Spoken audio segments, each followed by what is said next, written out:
say to God anymore. And it was getting later and later. Suddenly, he looked out of the window of the stable, and he sees 3 stars in the sky. Shabbos is over, and it looks to him, God forbid, my life is over. I'll never have children. The rabbi sank to the ground, burying his head in his hands and crying from the deepest depths of his broken heart. And then, all at once, he had a realization, like a lightning flash.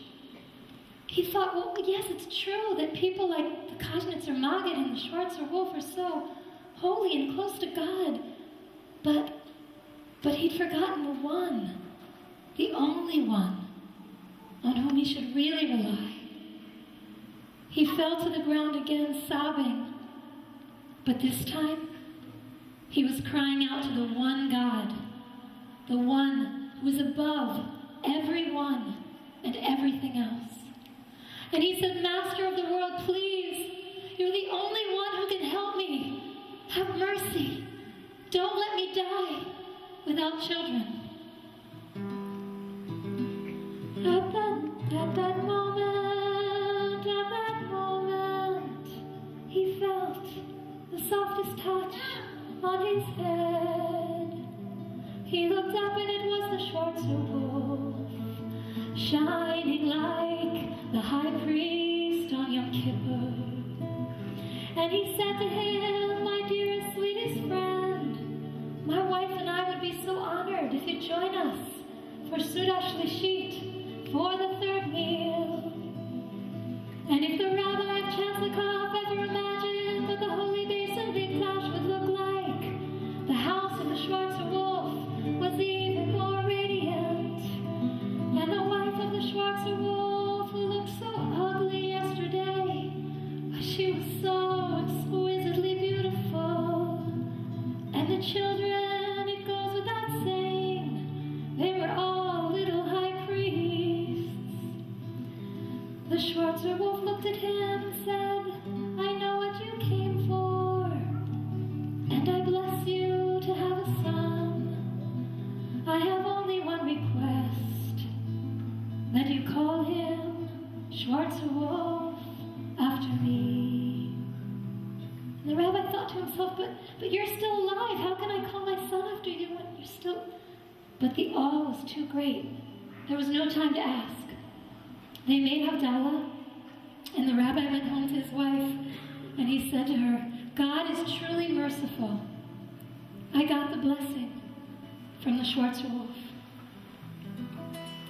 The next morning, the rabbi went to synagogue to pray the morning prayers. And when he arrived, he sees the shamish, the caretaker, running all over the synagogue asking people a question, and they seem to be brushing him off. He went over to the shamish. He said, what's all the commotion? Oh, don't worry about it, Rabbi. It's just somebody died and nobody wants to go to the funeral. Who died?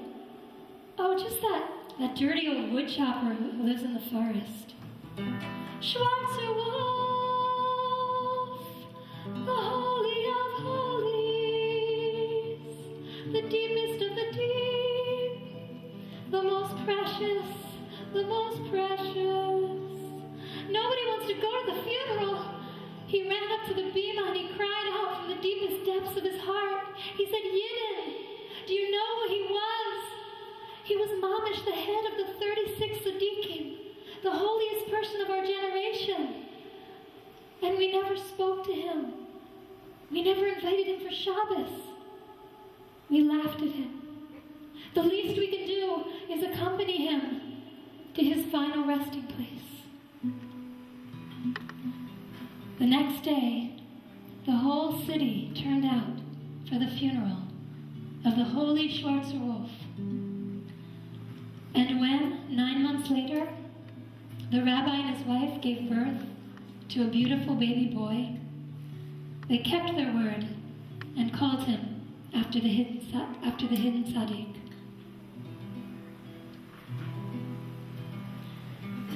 Daddy, daddy.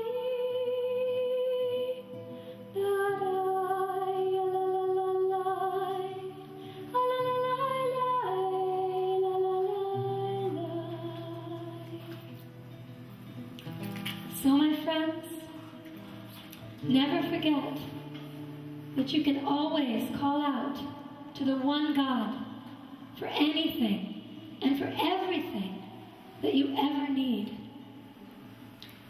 And the next time you're walking down the street of Brooklyn or Manhattan or Yerushalayim or any city, and you see someone on the street and maybe they look a little dirty, disheveled, crazy maybe, the truth is, you never know. You never know.